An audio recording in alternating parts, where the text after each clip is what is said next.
Alhamdulillah alladzi bi ni'matihi tatimmu shalihat wa fi fadlihi tanzilur rahmat wa bi afwahihi turfa'ud darajat nahmaduhu wa nasta'inuhu wa nastaghfiruh wa nusalli wa nusallim ala sayyidina Muhammadin wa ala alihi wa sahbihi ajmain.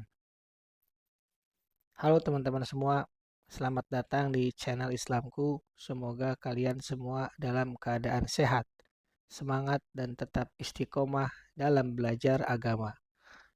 Alhamdulillah, di kesempatan kali ini kita melanjutkan serial kajian singkat dari salah satu kitab hadis yang luar biasa manfaatnya, yaitu Umdatul Ahkam karya Imam Abdul Ghani Al-Maqdisi rahimahullahu ta'ala. Kitab ini berisi kumpulan hadis-hadis sahih dari Bukhari dan Muslim, khusus dalam bab-bab fikih. Kita belajar langsung dari sabda Nabi Muhammad Shallallahu Alaihi Wasallam supaya kita bisa memahami syariat dari sumbernya yang murni dan terpercaya.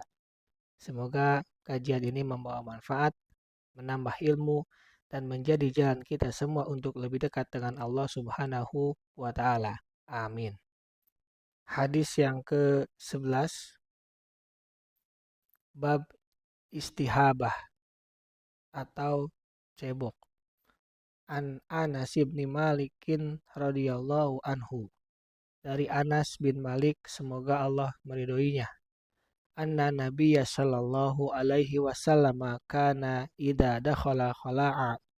Bahwasanya Rasulullah sallallahu alaihi wasallam apabila hendak masuk kakus, qala, beliau mengucapkan, Allahumma inni a'udzubika minal khubusi wal khaba'is. Ya Allah, sesungguhnya aku berlindung kepadamu dari setan-setan pejantan dan setan-setan betina. Al khubusu bidommi al khali wal ba'i jam'u khabisin wal khaba'is jam'u khabisatin. Isti'adah min zukirani sayatin inasihim. Al-khubus bentuk jamak dari kata khabis, sedangkan al-khabais bentuk jamak dari kata khabisah. Beliau berlindung dari setan-setan jantan dan setan-setan betina. Istihabah adalah menghilangkan sisa najis yang menempel pada tempat keluarnya najis, yaitu kemaluan atau dubur. Menghilangkannya dengan cara menggunakan air atau batu. Dalam hadis ini kita mendapatkan faedah bahwa disunahkan membaca doa ini ketika akan buang hajat, baik itu buang air kecil maupun buang air besar. Dan pada konteks kali ini atau pada konteks saat ini, doa ini dibaca pada saat akan masuk ke WC, sebagaimana yang ditujukan oleh Imam Al-Bukhari dalam kitab Al-Adabul Mufrad. Kemudian jumhur ulama juga menyebutkan bahwa doa ini pun disyariatkan ketika buang hajat di lapangan, padang pasir, hutan. Dan waktu membaca doa ini adalah ketika menurunkan pakaiannya untuk melaksanakan hal tersebut atau buang hajat tersebut. Kemudian setelah keluar dari WC atau setelah menyelesaikan buang hajat, diriwayatkan oleh Imam Al-Bukhari dalam Al-Adabul Mufrad bahwa Aisyah radhiyallahu taala anha meriwayatkan ketika Nabi SAW keluar dari WC, beliau menyebutkan gufronaka atau aku mohon ampunanmu. Syarat hadis ini sahih. Kemudian bagi kita yang akan melaksanakan buang hajat, maka disunahkan untuk menjauh dari pandangan manusia dalam rangka untuk menjaga aurat dan tidak menzolimi manusia dengan baunya. Dan hadis ini juga menunjukkan kepada kita bahwa berzikir kepada Allah merupakan sebab terjaganya diri dari gangguan setan. Sehingga ketika kita masuk ke dalam WC yang mana setan-setan itu berada pada tempat-tempat yang kotor. Karena setan-setan itu tempatnya di tempat-tempat yang buruk. Sehingga kita harus berdoa kepada Allah untuk berlindung dari segala kejahatannya. Bahkan dirincikan dalam hadis ini doanya yaitu al-khaba'is, al-khubus, al-khaba'is dan al-khabisah, wal khubusi wal khaba'is. Setan yang laki-laki dan setan yang perempuan. Hadis yang ke-12. An Abi Ayyub al-Ansari radhiyallahu anhu qala. Dari Abu Ayyub al-Ansari semoga Allah meridhoinya, dia berkata, qala Rasulullah sallallahu alaihi wasallam. Rasulullah sallallahu alaihi wasallam bersabda, "Idza ataitumul ghaid, apabila kalian masuk kakus, fala tastafwilul kiblata bighaidi wala baulin wala tastadbiruha." Maka janganlah kalian menghadap ke kiblat saat buang hajat besar dan hajat kecil, dan jangan pula kalian membelakanginya.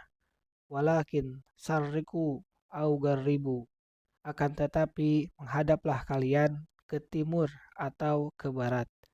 Qala Ayyub, qala Abu Ayyub radhiyallahu anhu berkata, faqadimna Syam, ketika kami datang ke negeri Syam, fawajadna marahido qad buniyat nahwal Ka'bah. Kami mendapatkan kakus-kakus telah dibangun menghadap ke arah Ka'bah. Fatan harifu anha, maka kami pun berpaling darinya. Wa nastagfirullahu azza wa jal, dan memohon ampunan kepada Allah azza wa jalla. Berikutnya, hadis yang ke-12 ini menjelaskan kepada kita adab di dalam melakukan kebutuhan kita, yaitu buang hajat, baik itu besar maupun kecil. Di antara adab berikutnya setelah membaca doa ketika masuk atau hendak untuk menyelesaikan hajatnya, yaitu arah kita pada saat melakukannya, yaitu jangan menghadap kiblat dan juga jangan membelakanginya pada saat buang hajat. Al-Imam An-Nawawi menjelaskan bahwa hal ini merupakan cara untuk mengagungkan kiblat. Namun ada permasalahan. Apakah itu berlaku meskipun di dalam suatu bangunan ataukah hanya berlaku untuk khusus pada tanah lapang? Dalam hal ini para ulama berselisih pendapat. Pendapat yang sahih menurut Imam An-Nawawi, menurut Imam Nasir As-Sa'di adalah haram buang hajat sambil menghadap atau membelakangi kiblat di tanah lapang, dan makruh menghadap atau membelakanginya di dalam bangunan kecuali ada suatu kebutuhan. Namun tentu yang namanya arah mata angin itu bukan hanya ada 4. Maka ketika kita dapati di dalam ruangan, di dalam WC yang terhalang oleh tembok, kita bisa melakukannya dengan cara miring agar tidak membelakangi dan juga tidak menghadap kiblat. Namun tentu penjelasan Rasulullah SAW ini adalah untuk memudahkan pemahaman para sahabat bahwa prinsipnya adalah jangan menghadap maupun membelakanginya. Adapun ketika WC-nya diketahui klosetnya itu menghadap ke arah kiblat atau membelakanginya, maka kita bisa berada di pojokan yang lain. Namun apabila hal itu tidak bisa dilakukan, kita bisa miring untuk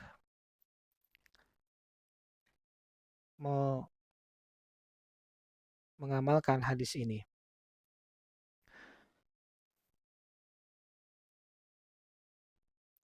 Hadis yang ke-13, An Abdullah bin Umar bin Khattab radhiyallahu anhu maqala. Dari Abdullah bin Umar bin Al-Khattab radhiyallahu anhuma dia berkata, Rokitu yauman ala baitin Hafsah. Pada suatu hari aku memanjat ke atas rumah Hafsah. Fara'aitun nabiyya sallallahu alaihi wasallam yaqdi hajatahu mustaqbil Syam. Dan aku melihat Rasulullah SAW sedang buang hajat sambil menghadap ke negeri Syam. Mustadbirul Ka'bah dan membelakangi Ka'bah. Di dalam riwayat lain, wafi riwayatin, di dalam riwayatnya disebutkan mustaqbilan Bait al-Maqdis, sambil menghadap ke Bait al-Maqdis. Hadis yang ke-13 ini menunjukkan bahwa sebenarnya hukum asal suatu larangan itu adalah haram. Namun, telah datang hadis ini yang diriwayatkan oleh Ibnu Umar radhiyallahu taala anhuma sehingga memalingkan hukum yang asalnya haram menjadi makruh. Karena ini perbuatan Nabi Shallallahu alaihi wasallam. Jadi di hadis yang ke-12 itu ketika di tanah lapang maupun di dalam ruangan atau yang ada penghalangnya itu haram. Itu hadis yang diriwayatkan dari Abu Ayyub Al-Ansari. Namun ketika hadis yang ke-13 ini menyebutkan Rasul melakukannya, yaitu membelakangi Ka'bah. Sehingga yang benar sebagaimana tadi disimpulkan bahwa ketika berada di dalam ruangan di WC ada tembok yang besar, ada yang menghalanginya, boleh untuk membelakangi kiblat. Itu adalah faedah dari hadis yang ke-13 ini. Subhanaka Allahumma wa bihamdika asyhadu an la ilaha illa anta astaghfiruka wa atubu ilaik. Assalamualaikum warahmatullahi wabarakatuh.